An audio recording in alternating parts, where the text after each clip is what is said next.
আমার ভাবি মারা যাওয়ার ৫ বছর পরেও আমার ভাই আর কোনো বিয়ে করেননি। আমি আর মেলে একসাথে থাকতাম। ভাই আর আমার খুব সুখের একটা সংসার ছিল। আগেই বলে রাখি, আমার বাবা-মা ছোটকালেই মারা গিয়েছেন। একদিন ভাই রাতের বেলায় আমাকে বলল, রুনা, আজকে আমার শরীরটা খুব খারাপ লাগছে। আমার কিছুই ভালো লাগছে না। আমার একা একা থাকতে মন কেমন যেন করছে। রুনা, তুমি কি আমার পাশে থাকবে আজকে একটু? আমি বললাম, কেন থাকব না ভাইয়া, অবশ্যই থাকব। তুমি আমার ভাই। তারপর বন্ধুরা, সেদিন রাতে আমি ভাইয়ের সাথে ঘুমোলাম। গভীর রাতে ঘুমের মধ্যে ভাই আমার সাথে যা করল তা শুনলে তোমাদের চোখে পানি চলে আসবে। বন্ধুরা, আজকের গল্পটি অনেক অনেক ইন্টারেস্টিং। আশা করি তোমরা পুরো গল্পটা শুনলে অনেক মজা পাবে। তবে বন্ধুরা, তোমাদের কাছে আমার ছোট্ট একটু অনুরোধ, তোমরা দয়া করে আমার চ্যানেলটা সাবস্ক্রাইব করে আমাকে সাপোর্ট করবে। তাহলে চলো বন্ধুরা, গল্পটি শুরু করি। আমার নাম রুনা, আমার বয়স ১৮। গত ৫ বছর হয়ে গেছে আমার ভাবি মারা গিয়েছে। ভাবি মারা যাওয়ার পরে আমি ভাইকে অনেকভাবে বোঝাই নতুনভাবে জীবন শুরু করার জন্য। কিন্তু ভাইয়া যেহেতু ভাবিকে ভালোবেসে বিয়ে করেছিল, সেজন্য ভাইয়া আর কোনোদিনই বিয়ে করেননি। আমি ছিলাম ভাইয়ের একমাত্র আদরের বোন। ভাইয়া আমাকে অনেক ভালোবাসত। আমি ভাইয়াকে বিভিন্নভাবে সান্ত্বনা দিতে লাগলাম। আমি বর্তমানে কলেজের প্রথম বর্ষের একজন ছাত্রী। আমার বাড়িতে শুধু আমি আর আমার ভাই আছি, আর কেউ নেই। ভাইয়া এক রুমে থাকে আর আমি থাকি অন্য রুমে। ভাইয়ার অনেক বড় ব্যবসা আছে, মাঝে মধ্যে অফিসে যান, না গেলে সারাদিন বাসায় থাকে। আমি কলেজে যাই, একটা কাজের বুয়া আছে, সে ঘরের সব কাজ করে দিয়ে যায়। আমি শুধু রাতের রান্না করি আর সকালে নাস্তা বানাই। একদিন কলেজ ১ ঘন্টা আগেই ছুটি হলো। আমি কলেজ থেকে বাসায় আসলাম। অনেকবার কলিং বেল দেওয়ার পরেও ভাইয়া দরজা খুলছে না। সাধারণত এমন হয় না, প্রতিনিয়তই ভাইয়া কলিং বেল চাপার সাথে সাথে দরজা খোলে, কিন্তু আজ খুলছে না। আমার ব্যাগ থেকে ডুপ্লিকেট চাবি বের করে আমি বাসায় ঢুকলাম। সেদিন খুব গরম ছিল। আমি বাসায় ঢুকে ফ্যান চালিয়ে দিলাম। তারপর আমি ভাইয়ের খোঁজে গেলাম। দেখলাম ভাইয়া ঘুমে আছে। আমি ভাইয়াকে ডাকতে গেলাম, তখন আমার চোখে এমন জায়গায় পড়ল যা দেখে আমার চোখ কপালে উঠে গেল। গরমের কারণে ভাইয়ের গামছা পরে ঘুমিয়েছিল। ঘুমন্ত অবস্থায় ভাইয়ার এরকম দৃশ্য দেখে আমি খুব লজ্জা পেয়ে গেছিলাম।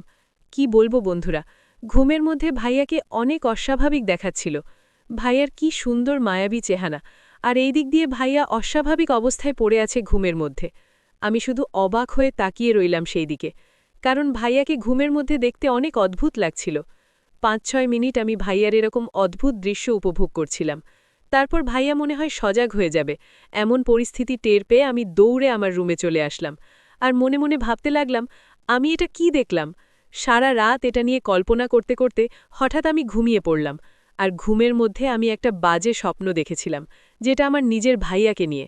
স্বপ্নটা দেখে আমার খুব খারাপ লেগেছিল। পরদিন সকালে ঘুম থেকে উঠে আমি কলেজে চলে গেলাম। কলেজে গিয়েও সেদিন আমার খুব একটা বেশি ভালো লাগছিল না। আমি কলেজে ২টো ক্লাস করে চলে আসলাম বাসায়। আমার ভাইয়ার ব্যবসা বাণিজ্য বেশিরভাগ ম্যানেজার দেখাশোনা করত। বেশিরভাগ সময় আমার ভাইয়া বাসায় থাকত।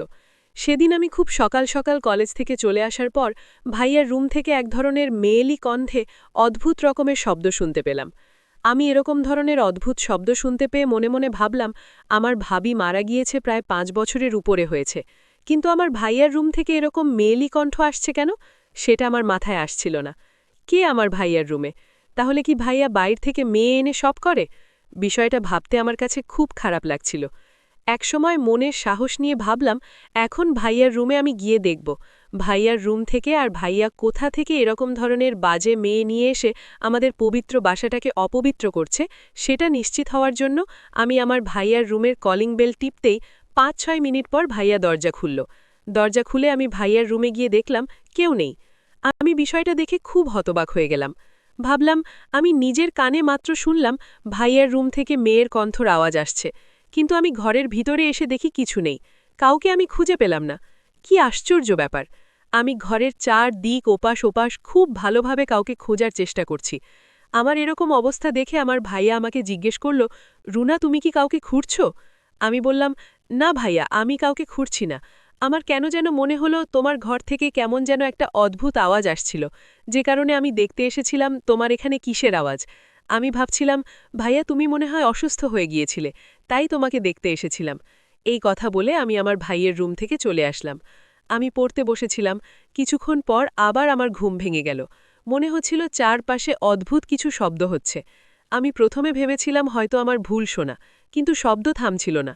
তাই আমি চুপচাপ গিয়ে ভাইয়ার রুমের দরজার পাশে দাঁড়ালাম। ভেতর থেকে যেন কিছু অস্বাভাবিক আওয়াজ আসছিল। আমার মন ভীষণ অস্থির হয়ে গেল। সেই মুহূর্তে বুঝতে পারলাম ভাইয়া ভেতর থেকে ভীষণ একা হয়ে পড়েছে। অনেক দিন হলো ভাবি আমাদের মাঝে নেই। 5 বছর হয়ে গেছে তিনি চলে গেছেন। একা মানুষটি নিঃসঙ্গতে ভেঙে পড়ছে, আর সেই শূন্যতা তাকে ভুল দিকে টেনে নিচ্ছে। আমি খুব কষ্ট পেলাম।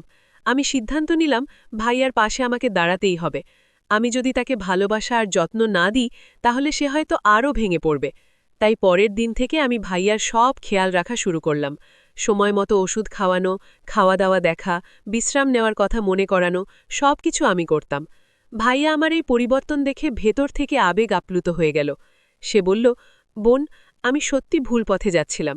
একা থাকার যন্ত্রণা আমাকে ভুল সিদ্ধান্ত নিতে বাধ্য করছিল। তুমি না থাকলে হয়তো আমি আর ফিরে আসতে পারতাম না। আমি ভাইয়াকে বললাম, ভাইয়া, জীবন যত কঠিন হোক না কেন, পরিবারই আসল শক্তি। আমরা একে অপরের পাশে থাকলে সব ঠিক হয়ে যাবে। তারপর থেকে ভাইয়া ধীরে ধীরে বদলে গেল। আগের মতো স্বাভাবিক, ভদ্র, দায়িত্বশীল হয়ে উঠল। সে আর একা বোধ করত না, কারণ আমি ছিলাম তার পাশে।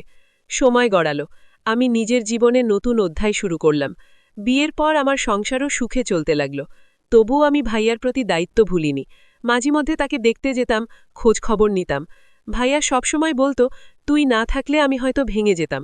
তুই আমাকে নতুন জীবন ফিরিয়ে দিয়েছিস। বন্ধুরা, জীবনে যত কষ্টই আসুক না কেন, কখনো ভুল পথে যাওয়া উচিত নয়। পরিবারের ভালোবাসা আর দায়িত্ববোধই মানুষকে সঠিক পথে ফিরিয়ে আনে। আজকের গল্প যদি তোমাদের ভালো লেগে থাকে, তো অবশ্যই লাইক, কমেন্ট আর শেয়ার করবে। আর যদি এরকম শিক্ষামূলক গল্প শুনতে চাও, তাহলে অবশ্যই আমার চ্যানেলটি সাবস্ক্রাইব করে পাশে থাকবে।